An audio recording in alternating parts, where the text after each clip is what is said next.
Hello, everybody, and welcome to Here's the Thing. And we're here to tell you the thing about Alien Earth. We are on season 1, episode 3. It feels like episode 2 to us because the premiere was a two-parter, but we are on episode 3. Once again, I'm joined by Michael, my illustrious co-host through the world of Alien.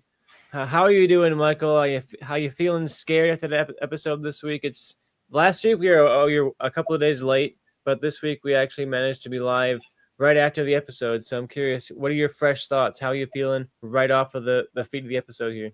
Yeah, we're not.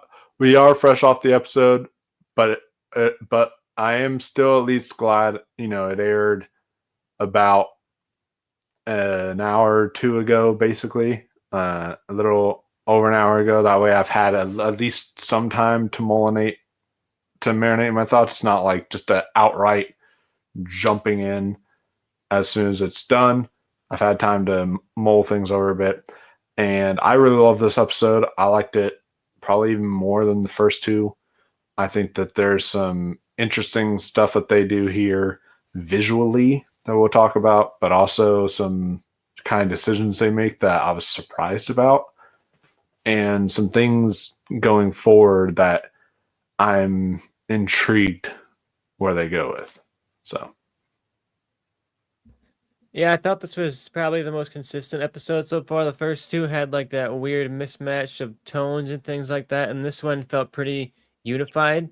I know it was not directed by Noah Hawley, so that might be the fact that like it was just a, kind of a more traditional touch to it. But I thought this gave me a much clearer idea of what the characters are going for and a little bit of a better concept of the plot.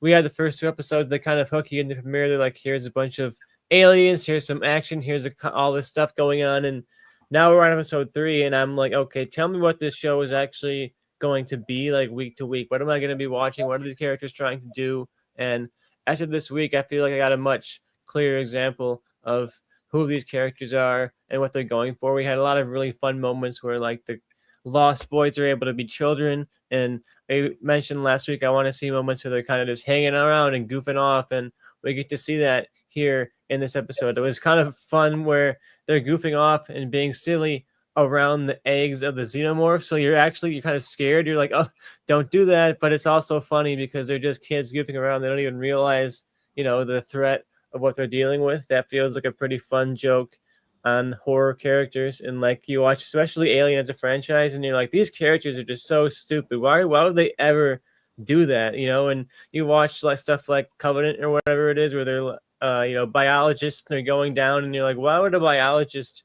like touch this plant? They feel like they should be smarter than that. And this show feels like it's making a joke about that, where they're literally children inside of bodies of adults. Of course they're doing stupid stuff, of course they're behaving like Friday the 13th characters, just running around and goofing off because they're just kids. That's a very fun way to like get around that trap of like horror characters acting stupid. But yeah, I had a good time with the Lost Boys, getting to know those characters, and I really am excited to see how they go next week, because we've seen them hang out and have fun this episode, but from the way it ends, it doesn't seem like it's going to be very fun going forward. One of them is like totally traumatized, seems like they've lost all sense of reality. Another one is getting themselves chopped up by surgeons. It doesn't seem like things are heading in a positive direction. But yeah, overall, I had a good time with this. Gave me a very strong sense of where this is going for, and helped me really start to like a lot of these characters. What are some standout moments for you in the episode, Michael? Anything that you really wanted to talk about today? Yeah, so first off, I thought it was interesting you mentioning how like dumb the kids were acting, because I feel like this one excuses it a little bit more, has more of an excuse, because with the other Alien movies, those are grown-ass adults who are like scientists who are supposed to be knowing better, and they stick their faces right up to like a egg that just opened up. These are kids at like playing around eggs opening up and doing stuff like this, and like they're like, oh, look at this is fun, that's cool. Like that's how kids act. They are extremely dumb. I was a kid. I was extremely dumb. I know exactly how that is. So it's just that feels natural to me, and I've already seen some people saying like, "Oh my god, it's taking me out of it seeing them just act like kids like this." And I was like, "But that's like that's what they are." It's like there's Yeah, that's no kind of the joke of it, right? Like it's really fun to see the actors embrace that. I was curious how they were all going to pull that off because it's such a hard performance to pull off, but all of them are doing it in different ways. You can see a lot. Some of them are like trying to act like adults. Some of them are just really embracing their childishness. It's going to be very fun to see that as it goes along. Especially if they all start to have some kind of like psychotic break or something along those lines. Yeah, I agree. And then a few other standout moments for me was the opening. First off, like I was hooked from the get-go because immediately it hooks you in because the brother is like trapped in this like weird goo like substance, and he's just like screaming for Wendy not to help him. She finds him, and then the xenomorphs pops up. And by the way, visually this show is really outstanding because the way that you see the thing creeping over, the way it's shot behind the I forget what they call those. I used to work in a restaurant, but like I forget what they call those. Those like clear flaps. The way it's like shot behind those things. Mm-hmm. That was so cool. And I was very shocked that they killed off the xenomorph this early. But I mean, sure, it was cool. Wendy was a badass, but I was very surprised about that because it's called Alien Earth, obviously, not Aliens. So that means there's just really going to be one. So I'm thinking that you're going to see maybe another xenomorph, and we'll talk about this once we get to like predictions. But I think you're going to see another xenomorph show up in the fold here very soon. Yeah, I was definitely surprised they killed out the xenomorph, and it looks really good. But to me, I've had trouble with the xenomorph so far in this show. Of it's never super threatening. I'm never like scared of the xenomorph in this show. All the other aliens are honestly like more cool than the xenomorph. Maybe because I've seen the xenomorph so many times that I'm just like, okay, it's another alien. I want to see the eye monster. I want to see like the mosquito monster. I want to see more of those monsters. And I I'm shocked they killed the xenomorph off this early, and I'm especially shocked they did it off screen. They have this cool moment where Wendy kills the xenomorph, and then she's standing there, kind of like over its corpse, and it was cool. But I was also like, I would have liked to see the first xenomorph on the show die on camera, not off camera. But it's an interesting twist, like you said, because now they've got to bring in some more xenomorphs, and clearly at the end of the episode they're bringing in some more xenomorphs. But I thought it was an interesting twist. I'm not sure I'm loving the alien side of Alien Earth so far. I think I'm loving like everything else going on in the show more than I'm loving the actual scenes with the alien in it. When I'm seeing the alien even in this episode, I was kind of getting to the point where I'm like, all right, like let's get done with the alien scene so we can get back to the humanism, transhumanism, futurism stuff. That's what I'm suddenly finding out I'm here for. But it does look good. It is shot well, but I'm hoping they can really amp up the alien stuff going forward because right now I haven't had like a huge wow moment with the alien yet on this show. There hasn't been like a holy shit, this is like one of the all-time xenomorph scenes or anything like that. I'm hoping they give us one. Yeah, because they gave us the cool sequence in episode 2 when it like leaps off and it's like slow motion and you see it like about to attack the guy. But this is much more of just, what we've seen already in the first film, where it's like it's just looming in the background or it's going around the corner, all that. That's just kind of everything they're encapsulating with the alien in this series. So, I think it's cool. I think visually it looks outstanding. I think the person in the suit is doing a really great job.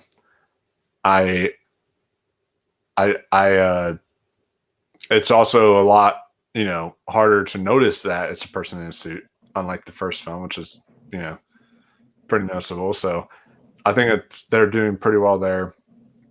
I do agree that I'm not necessarily scared, but I there is a creepiness to it. But I think that I'm more interested in the other aliens, like you said. And I'm more interested in what other xenomorph is coming because it looks like there's definitely going to be another one popping in, and I'm even more interested in that alongside the other. Yeah, I'm curious with the features of the xenomorph and all these other creatures as well. I was wondering when they were in that lab, like, does this lab with all these creatures in it survive this season? It feels like one of those big MacGuffin things that has to essentially like blow up or something. Either the entire lab explodes at the work of the Lost Boys, like sabotage their own leaders and blow that lab up, or does the xenomorph come back and just kill all its competition? But I do think that that lab is toast. I don't buy into this fact that like, oh, the whole world knows, like, when they get to Alien, people don't know about aliens, right? Like they might know about aliens on some factual level, but they don't know about like xenomorphs and those kind of creatures.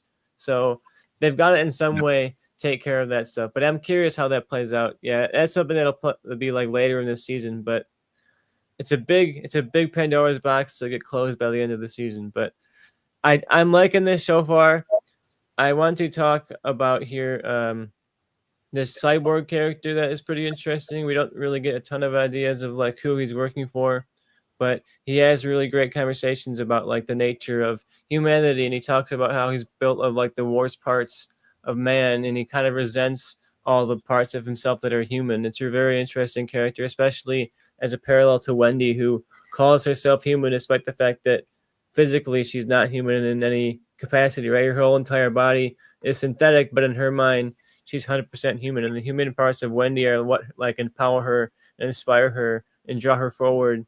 And for this character, I can't remember his name now, the cyborg character, he is like so resentful to his human nature, and I think it's just a really fascinating parallel between the hero and the villain, how they look at their own humanity.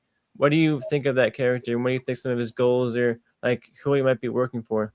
Yeah, so that's kind of interesting. I liked the whole theme of this episode with the when is a machine just a machine. I like that, and they talk about it as being a riddle in this episode, but I think it's more than that. I think there's a actual meaning behind it, and especially like there is an allegory there because Mm-hmm. because of the corporate conversation and how corporations treat their employees like their machines, and it's Mm-hmm. just like, and it's, and so I think that's kind of interesting, but also they were dealing with themes, in my opinion, because of this show involving these kids that are inside of these adult bodies. I think that they're trying to mention like child labor thematically as well, and what kind of what that can cause on our society. Mm-hmm. I think it's all really fascinating. This character kind of revolves around those things, but I don't trust him. I think that there's something up, that he hacked into the kid's head and was able to talk to him through his own mind. And then it's you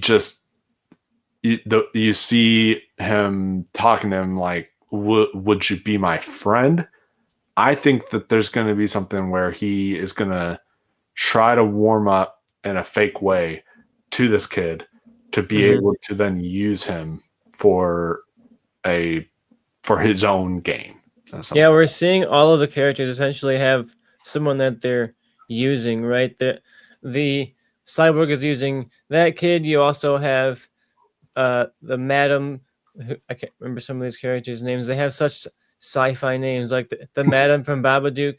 She's essentially using Wendy for some kind of meme. We don't really know why, but she's always hovering over Wendy and controlling her for some reason. And then we Oh, get yeah, Dame Styles, that's her name, or Dame Sylvia, not Dame Styles. Sylvia, of course.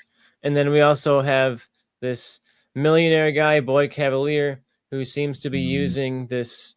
other woman this young woman who's a kid, but she's like the body of a young woman. So she's showing up and she's saying, "Look, I know I'm just like you. I can be smart too." And he's clearly getting into her head and saying, "Oh, I can use you to get into this group too." So everybody's kind of like using and manipulating one of these children for their own gain. It's really sick when you think about it. But yeah, and that what is a machine? Just a machine? That's I think going to be the core question of the show. And there's that sci-fi question of like the ghost in the machine, when the ghost being like a soul in the machine being a body. And if he's talking about when is a machine just a machine, I think he's also talking about when is a body just a body, right? A synthetic body when it's laying there on the ground is just nothing. When you put this being into it, all of a sudden it becomes something. And like, when is a soul, but when is a body just a body? That seems like it's going to be part of what this show is really examining. So I'm that line is on the nose a little bit, but I think it's very important because it's telling us, what to be paying attention to beyond just the aliens and the action, what this show is really trying to be about. Yeah. Yeah, I think you're right there. He also mentions that he had a daughter at one point. That's really interesting.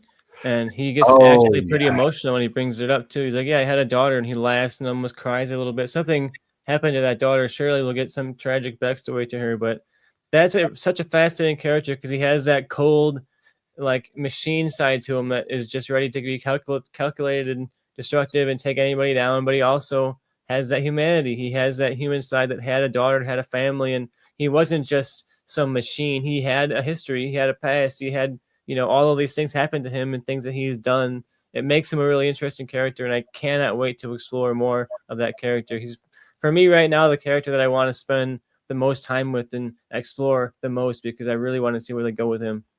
Yeah, I agree. I think he's.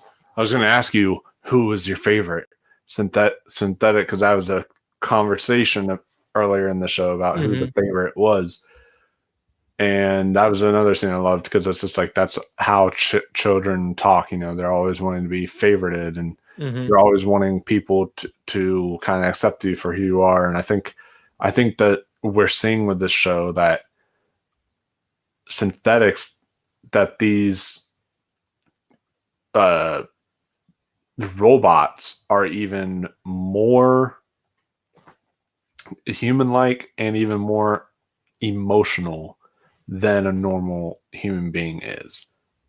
Like that to me is interesting that like you see Boy Cavalier and Dame and these other characters who are cold and calculated Mm-hmm.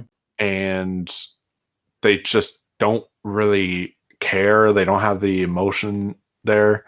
While all these other characters, all these other synthetics and hybrids, they do. So it's kind of It's interesting. interesting, yeah. When humanity seems like we're trying to advance, it seems like we try to distance ourselves from our emotions as much as possible. And when we look at people who imagine like the perfect version of ourselves, we think, oh, somebody who's never angry, somebody who's never sad, somebody who's never this or that, a robot more or less. But then when Yeah. they're creating like this idea, this version of themselves in their image, these synthetic beings, they can't help but put that human emotionality in there. It feels like as much as humanity is trying to pretend it's not, that emotional side of us is core to what humanity is, right? It's not something that can be escaped or shut off. It's something that is part of humanity. It's what ultimately motivates all of our decisions, and Wendy's decisions to go find her brother, they're not logical. Those aren't decisions that a machine would make. Those are decisions that only a person that feels would make. And I think it's very interesting that Boy Cavalier as well is someone who's like, oh, I just want to have an intelligent conversation. I want somebody who's as smart as me to be in the room. And then the person as smart as him is like an actual child. He's like, oh, finally somebody as smart as me. And they're like a baby essentially. Like it's kind of embarrassing that this guy thinks he's so smart and thinks he's like better than the world, but really he doesn't want somebody who can have an intelligent conversation with him. He wants somebody that he can talk at, somebody who can sit there and be like, oh, Boy Cavalier, you're so smart, tell me more about science. And he wants somebody who can just be like a sycophant, right? He doesn't want somebody who can challenge him. He wants somebody who from the ground up can be raised to agree with him and tell him that he's great. And I think that's a really cool condemnation of his supposed motivation in episode 1 or 2 where he said, "Yeah, I just want to have an intelligent and challenging conversation," and it sounds like that's not what he wants. He No. doesn't want somebody to like praise him and tell him that he's smart, and that's what a lot of these rich people seem like they just want. They want to be surrounded by people who tell them that they're the best and that everything they're doing is right and nothing they're doing is wrong, and that doesn't seem sustainable, especially in the alien world. Eventually, this guy's plans are seemingly going to collapse on him, right? Because this prophecy company, as far as I can tell, was not around in the alien time. Like I don't know who these guys are. I know Wayland Yutani, but I don't know about any other company. So I'm feeling like this guy's company is not long for this world, and maybe his kind of arrogance and his need to surround himself with people who agree with him is ultimately what's going to collapse this company. The xenomorph is literally about to eat the rich. That's what's gonna happen. Basically, that's the whole story by the end of this. Because it is interesting about how they're gonna tie it all together, because this does take place before the events of the first film, and if it's alien Earth and an alien has inhabited our Earth, you'd think that the characters from the events of the first one would have known about these events, but you know, it'll be Yeah, they're definitely. I feel confident that they're not just playing fast and loose with that. That they at least have in their minds some level of an explanation for why this makes sense with Alien and aliens, and they wouldn't just have all this happening. Like I feel like before you even start the show, you're figuring out how does this make sense. You know, with this very convoluted alien lore. And Noah Hawley has said that he's not super tied to like Prometheus and Covenant in the prequel lore to Alien, but he does seem like he's very tied to Alien, the movie Alien. You know, he seems like he really wants this to be in line with Alien and Aliens. So I think he has a plan for that. yeah. I think so too. I really like the score here as well. I was noticing some big Fargo through lines with the score, like the booming drums and that kind of stuff. And it feels almost like a march or something, like militaristic march that you would get out of like late Fargo. So I really thought the show is not quite feeling like Fargo this week, but that score was a nice reminder that we are still in Noah Hawley's Fargo land. It's just in space now. Yeah, exactly. I think that the score is really bringing me some Fargo vibes, and I think even some of the editing choices here and some of the shot composition. I do want to talk about this episode is very dreamlike in nature. There's some kind of dreamy imagery that happens. At one point, the redheaded girl is like looking like she's in shock. She's like in the mirror and she's like looking, she's like holding her like eye and all that, while it's like doing all these little flashes, and while the camera is just kind of spinning around, and all this also kind of blurry kind of imagery and such like that. So it's very interesting the route that they're going with that. And of course, also the guy who's like, we talked about it earlier, who's like spraying something down, has shown up now a third time in this episode. What does he mean? We don't really know, but it's a fascinating. Yeah, that was a weird thing because we saw him in the first. There's a character that we've now seen in all 3 episodes. In the first episode and the second episode, he's just standing in the hallway with this giant, like almost like nuclear suit over him, you know, like Chernobyl kind of suit almost. And he has this big, huge, like liquid nitrogen blaster. And he's just like blasting liquid nitrogen onto like what looks like a mold or some kind of like living mold on this wall in the lab. And we see that shot twice in the first 2 episodes. And then in this episode, towards the end, when the redheaded character is going through her psychotic break and seeing things that aren't there and getting flashes, we get a flash of this character from the napalm blaster. And for a second, we also see his face, and he's just some guy like smoking a cigarette. You know, he wasn't a character that we recognized. He wasn't like, you know, Ripley or something like that, but he was just like somebody doing their job. And I'm really curious.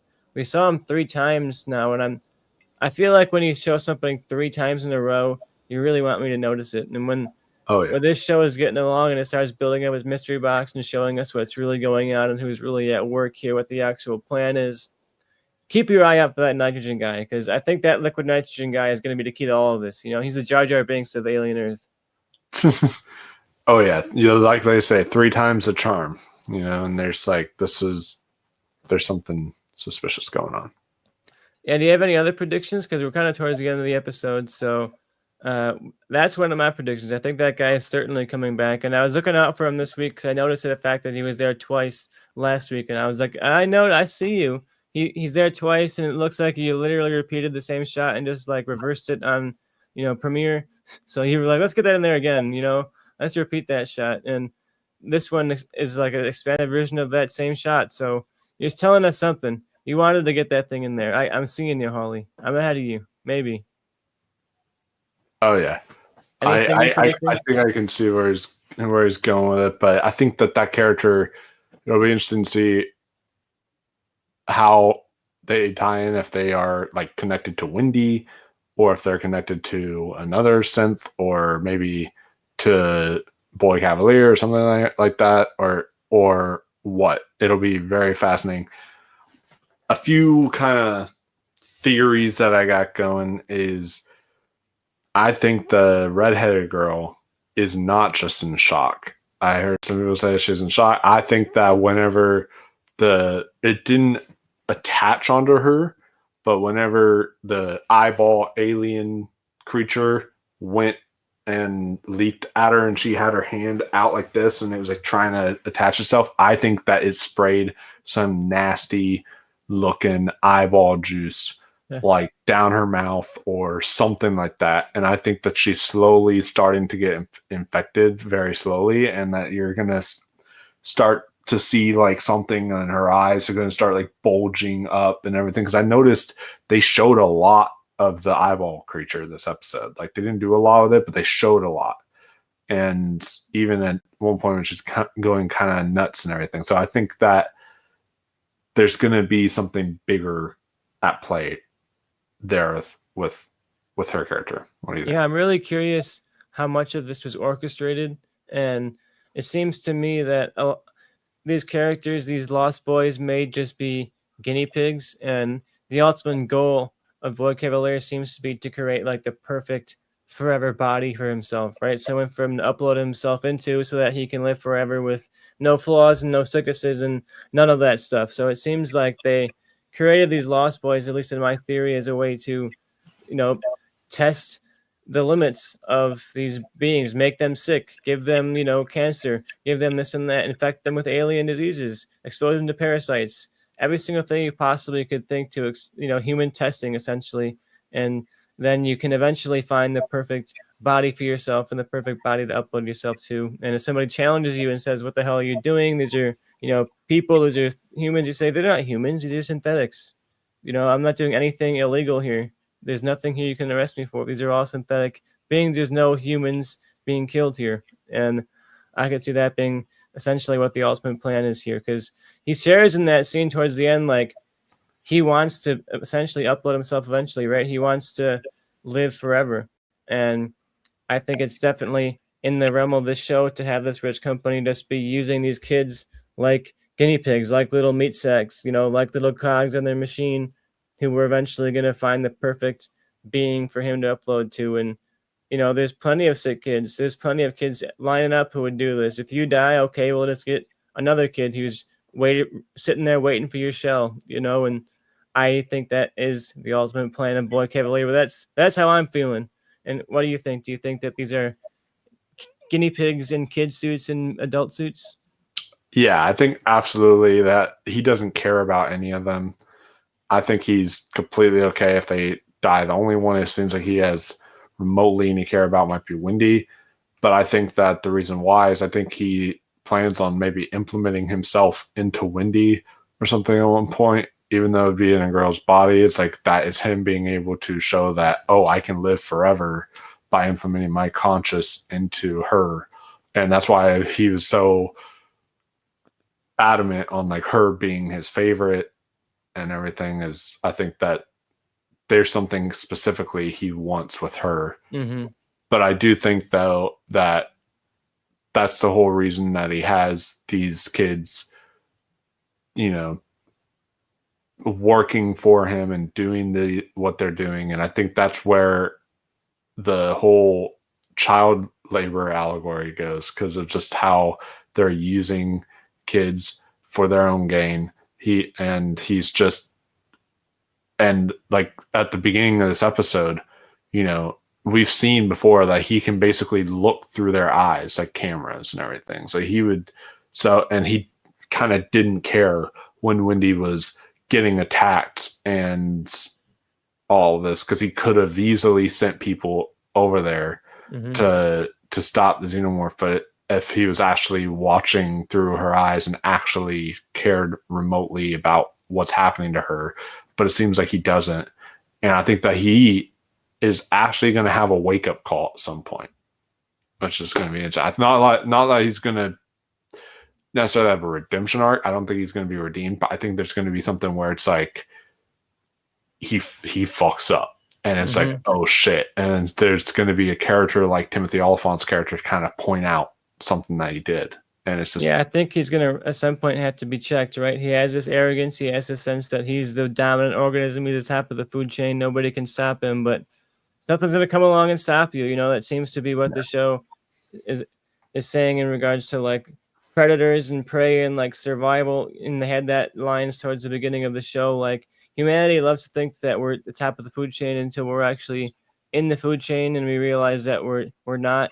And I think this guy's feeling like he's the top predator. He thinks he's the biggest lion in the land, and then eventually something, probably Yutani, is going to be the one that takes him down, right? They introduced the Yutani half of Weyland-Yutani in this episode, and I have a feeling that Weyland-Yutani, who we know as the definitive company in Alien, like when somebody says the company, they know who it is. There's no, oh, which company, they know it's Weyland-Yutani. So I think by the end of this entire series, like Weyland-Yutani is going to be the xenomorph of the show. He's going to eat up every other company, every other technology, and then by the end, it's going to be Weyland-Yutani owns everything. They are the apex predator, and this little boy Cavalier, little goofy guy, you can run around and do your stuff, whatever you want to do, but in the end, we're in control, and you're just some little guy. It's almost like speaking on the studios and everything right now, how like Disney is like decided, oh, you know what, we can buy and own whatever we really want right now. So it's like they own like 20th century studios now. And yeah, it's no coincidence that this is made by a company that's owned by a company that's owned by a company, and it's one of those IPs that was its own thing and then got bought by this and bought by that and bought by that, and now it's just like this shell of a thing that still kind of exists, but not really. And I think it's absolutely something that's on the mind of Polly here. Yeah, no, I agree. Now let's move on as we kind of like start wrapping up this episode more. Let's talk about the ending, because the ending is where some shit hit the fan, if you will. And the brother, they are doing something with the brother. I don't know what's going on there, but he seemed like he was going to live, but now they're doing like surgery on him, and they freaking pulled out like his liver. Like, you kind of need that. Sorry, but like you kind of need that to survive. So I don't know if he's going to make it through this now, but then you see this kind of interesting scenario where Wendy is basically connected to the alien in some way. And I think because as she's going crazy and she's like in pain from everything they're doing, and they cut out his liver, they put it in a little tube, and then they take a little tadpole thing looking thingy and that was inside the face hugger and put it inside the liver or whatever. I think that what they are building is creating is an alien queen. I think that Wendy had an alien queen inside of her, and I think that that's what is gonna come out and show up here. And I saw something about like one of the AVP games referenced it, but also the like other comics have referenced it and stuff of like the largest xenomorph in the world. I forget what it's called, but it's like this huge xenomorph that is like the ultimate queen. And I think that like because this takes place before the events of like Alien and Aliens and a bunch of these other films, that it could maybe even end up being the queen that we see in those films later or something. That like they are building this huge thing to just keep all these other aliens in check. And I think and I don't know what's going to happen to Wendy. She's on the floor, kind of looking like she's like dying or something. Mm-hmm. But you know, she's obviously immortal. She can't die. I don't think she's going to die this soon. But it's going to be interesting seeing what's going to happen to her character and also what's happening to her brother right now. So Yeah, I think it was a really interesting parallel when Wendy first kills a xenomorph, and her and her brother are both kind of at death's door laying on the ground, and you get that very direct parallel of them laying on the floor holding hands, and it reminiscent of the opening sequence of the first episode where Wendy is merging with the young girl, and they're laying there touching hands right before she dies. And it's interesting as well in that shot that it's not just Wendy and her brother who are laying down merging. It's Wendy, her brother, and the xenomorph, and we get towards the end of the episode, and Wendy has this strange connection with the xenomorph. It seems like her brother also has some connection to whatever's going on, and it makes me wonder if now all three of them are going to have some hybrid connection, similar to the way that the cyborg is connected to the other Lost Boy and able to talk to him in his head. Everyone has these like weird hybrid connections that are not necessarily like literal connections. The xenomorph face hugger did not literally connect to Wendy and insert himself into her stomach, but there was a connection there anyway, right? And there's even a line from Timothy Olyphant's character about like the xenomorph proto creature needs a human source, so what is a human source, right? Like if it connects to Wendy, is that a human source? It not literally, right? But it seems like it's still in some way figuring out a way to work. So I'm really excited to see, like you said, how that plays out. And I'm also curious when Wendy was laying on that ground there, if it was like the same position as the alien that was laying on the ground. oh yeah, that would be now that would be interesting to kind of go back through the episode and see if it's in the same, if she's laying in that same position as the xenomorph. That would be really interesting to me because I think it's kind of interesting that she keeps on saying how she's human, and she feels more human now because of the way she's sitting there in pain when she's not supposed to be able to go through that. Yeah, it's going to be interesting, like what defines a human too. Like we said, that's the whole core of this thing. She defined herself as human, like you said, but what does that mean?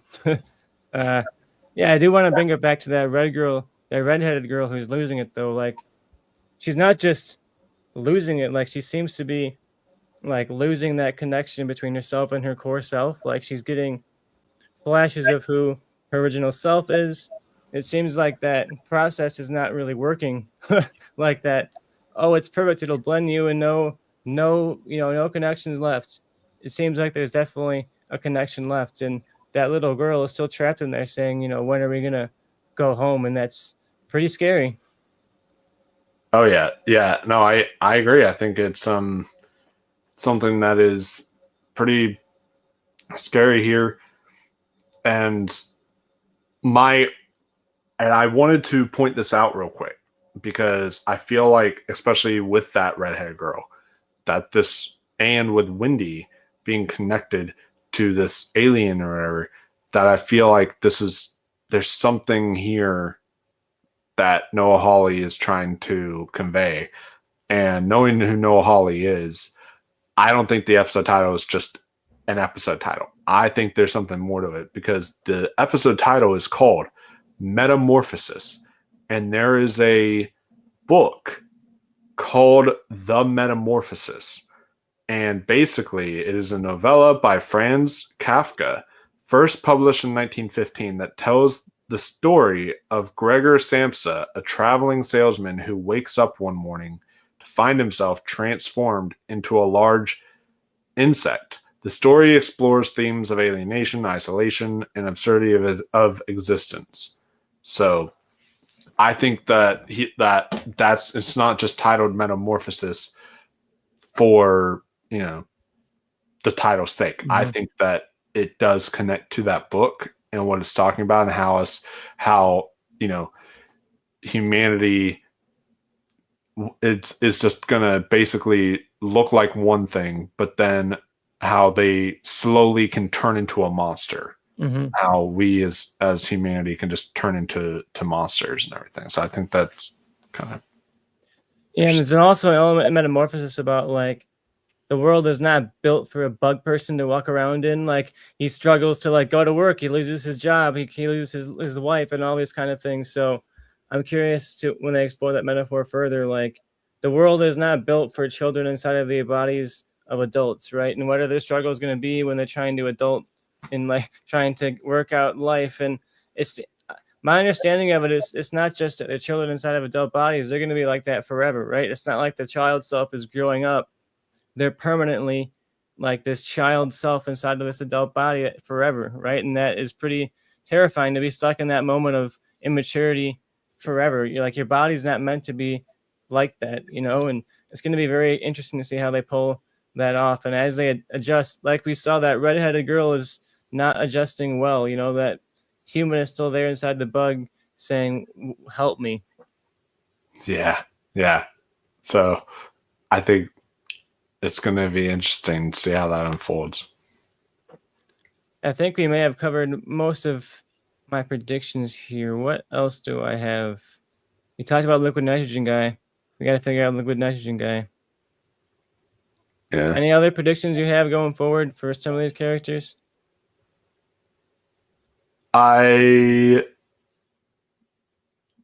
Not that I can really think of. I think that we mostly went through the predictions. I mean, I do want to say real quick, talking about a reference. I caught something that I know this probably isn't meant to be this way, but because they were talking about Peter Pan, they're the Lost Boys. You see all this Peter Pan kind of imagery. There's one scene when the brother is holding this hook, and people were getting kind of like, "Oh, that's like Captain Hook," He's holding this like hook kind of weapon, and I thought that was a fun little visual presentation to Peter Pan and the story there.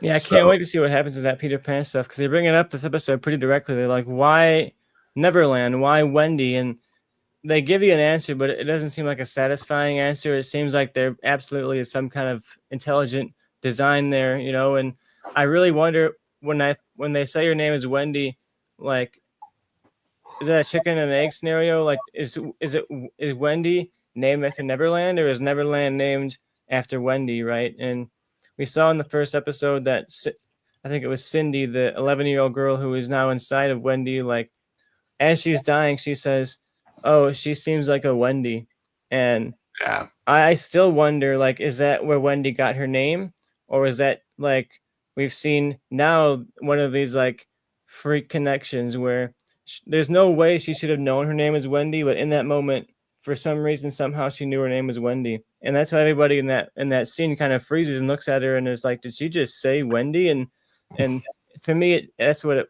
Now that I've seen this episode, the third episode, I go back to that scene and I think that some information was sent from Wendy to Cindy in that moment where she was able to recognize Wendy as an actual being, somebody, with the consciousness and the personality, and everybody kind of freezes for a moment because to them, Wendy is nothing. Wendy is just a puppet for Cindy to be inside, but yet, she recognizes something in that puppet that's a being, and I'm really curious if they're trying to make a parallel there to this episode. Yeah, and I'm curious if Wendy is a fan of Wendy's. It is a really good fast food restaurant. But wow, you're right about that.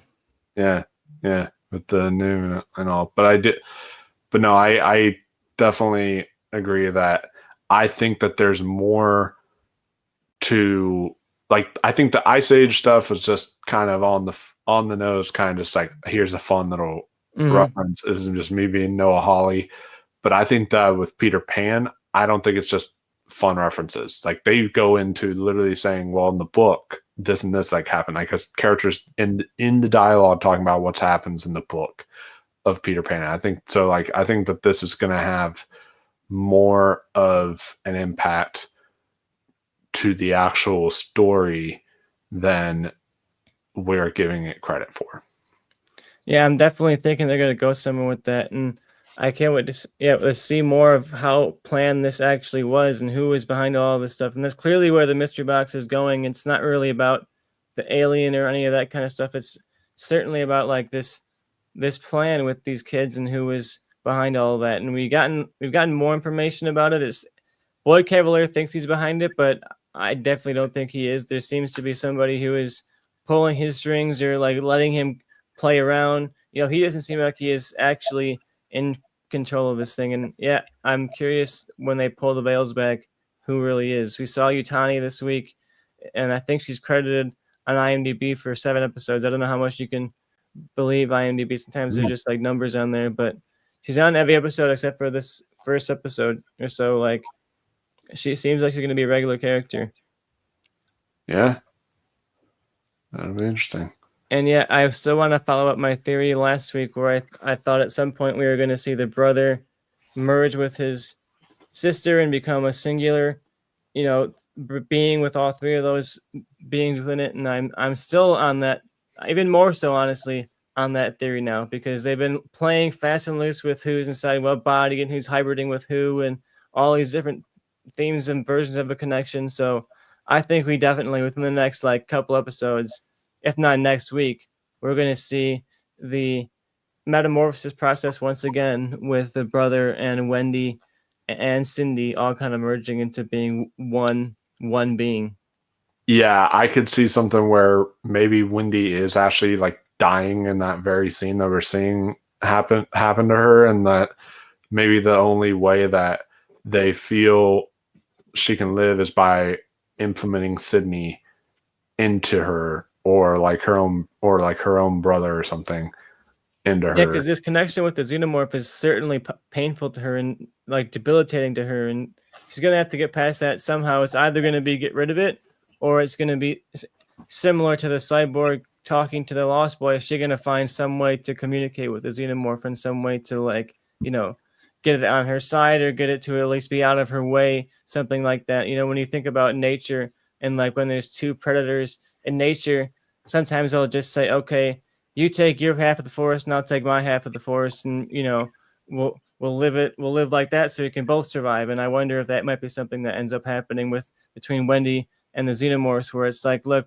we can both kill each other and we can both die, or I can give the xenomorph their little ship and send them off to space, and then we can stay here, or something like that. I wonder if there's going to be some level of communication at some point between the Xenos and Wendy, and what does that look like? We talked about in the first episode of this show, how much is this show going to want us to understand the xenomorph? It seems like it wants us to understand the complexities of all these different predators and all these different people who see themselves as the survivor and see themselves as the victim.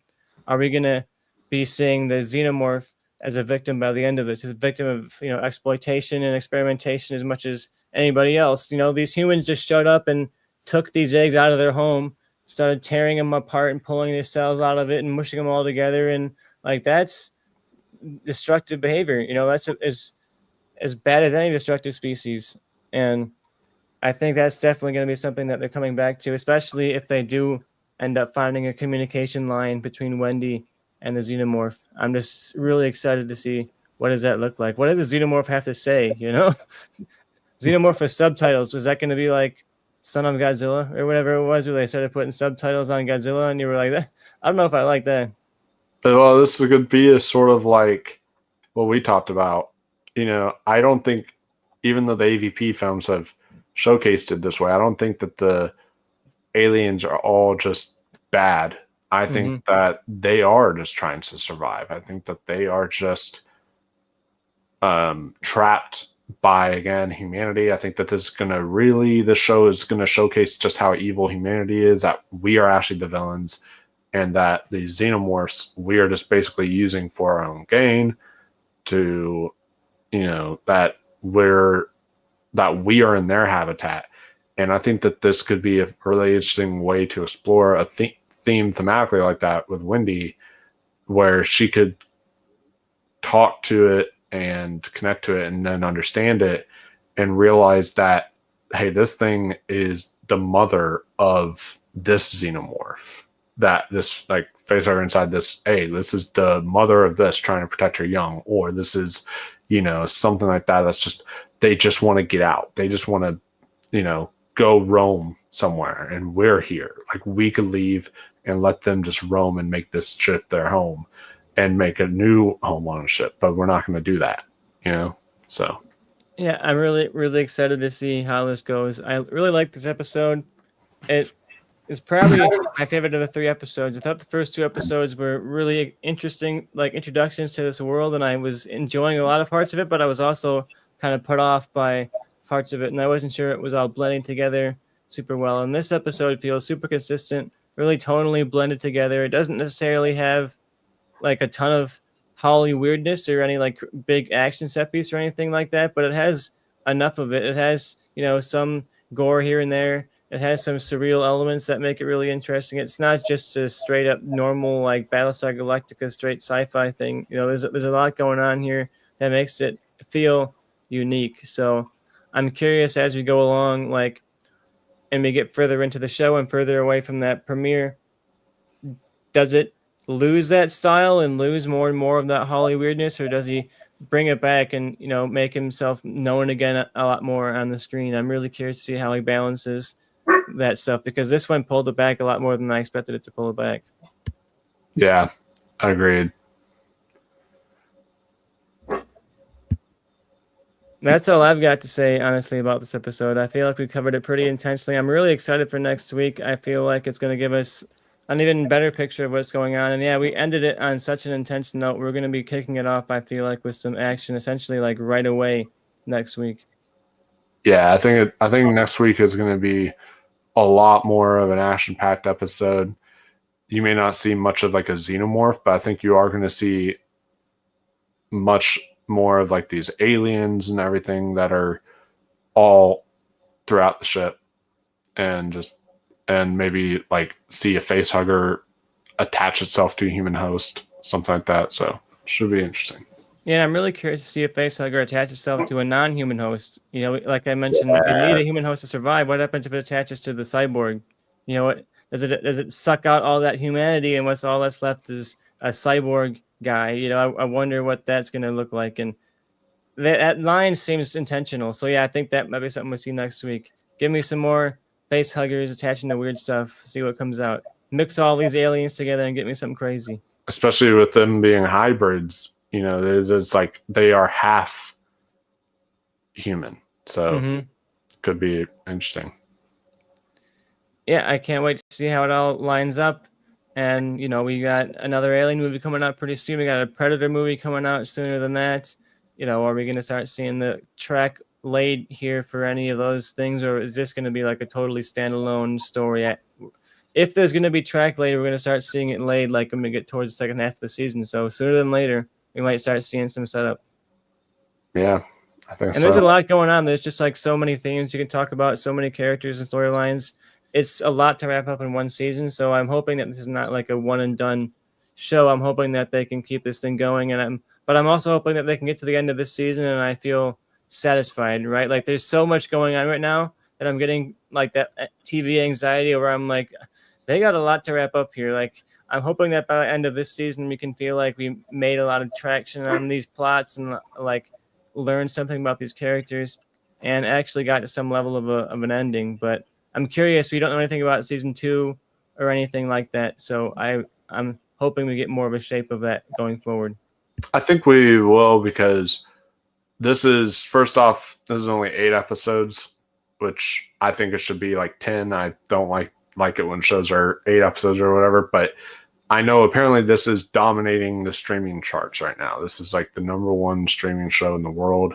right now. So I think that's a sign that it's just already start renewing it for season 2. Like it's just going to be a big deal, especially if it gets like Emmy and award accolades and such. Yeah, I hope it does. It's hard to believe we're already nearing halfway through the season, but those are those short seasons, and they're moving along faster than I thought they would. Like there's already a lot of alien action going on. We've already, pretty deeply explored the premise of the sci-fi and that kind of thing. So if these next few episodes are moving along at this pace, this quickly, it's gonna be pretty wild. Like we're gonna be flying through this thing, and we're gonna be at the end of the season in like an unrecognizable place plot wise. Oh yeah, it's going to be fascinating. I can't wait. It was a really fun conversation, Michael. Thank you so much for coming on. It was fun to have you on. It was fun to go through and vent our thoughts about Alien Earth episode 3. Yeah, this was a really great time. I love talking the show with you, and we have about 6 more weeks left of doing this, just talking about the show and everything. So we'll be back here next week. Yeah, I'm excited to see it next week and see you next week and have this conversation. We've got a lot else going on the channel, Michael. What else are we reviewing this week? Anything coming up you want to plug to have them go check out? Yeah, so this Thursday we are doing the Peacemaker after show. Haven't determined who's going to be running that yet. That might be like a Tristan and Ari kind of thing, but it should be regardless. I'll probably be at least on for the premiere episode so, as well. So we're going to be doing that on Thursday, and then we're going to be doing 2 after shows. Talking about Peacemaker and Alien simultaneously, as well as other stuff coming up on the channel. We have a review right now for highest to lowest, I believe, is either up on the channel now or coming up pretty soon. So if you want to check out the newest Spike Lee joint, Ari has reviewed that for you on the channel. So go check out Ari's thoughts on the divisive new Spike Lee remake of Akira Kurosawa. Spike Lee and remakes. I don't know how well they go together, but we'll see how it went together this time. Yeah, well, and speaking of iconic directors, this one is unfortunately missing its greater half, but obviously Honey Don't opens this weekend, so I'm going to try to see that if I can this weekend or this Thursday for you guys. Get the review out this Thursday, so you guys can kind of stay tuned for that. And yeah, just a lot more reviews coming up. We're planning already some of our October stuff. We're going to be doing 31 days of October, doing a different genre of film. Each month we are going to give you guys, or each day in October we are going to give you guys a review. So that should be a really good time. Stay tuned for that. And we're going to be tackling a different subgenre. So should be a good time. If you're a horror fan, I'm going to be reviewing at the end of this week a film festival that was in Chicago, a 70mm film festival, and they showed a really pristine print of Sinners on 70mm. So we're going to be talking about that film festival later on in the week. So check out my thoughts on that. I'm going to be reviewing everything that was shown, including Sinners and a bunch of classics on film. So I love to talk about theaters and like preserve the film experience, and Sinners was just such a great monumental cultural event of the year. So come hear me talk about what it was like to see that in a film festival crowd here in Chicago. Oh yeah, absolutely. I'm jealous, man. Other than that, man, it was a great conversation, and we will see you guys next time as usual. Comment what you thought about Alien Earth. If you have any predictions on who's gonna win this battle of the wills here in the Alien Earth, let us know your thoughts down below. Who your favorite characters might be, any predictions, stuff like that. If you liked us, hit like and hit subscribe and all that stuff. If you didn't like us, bye-bye.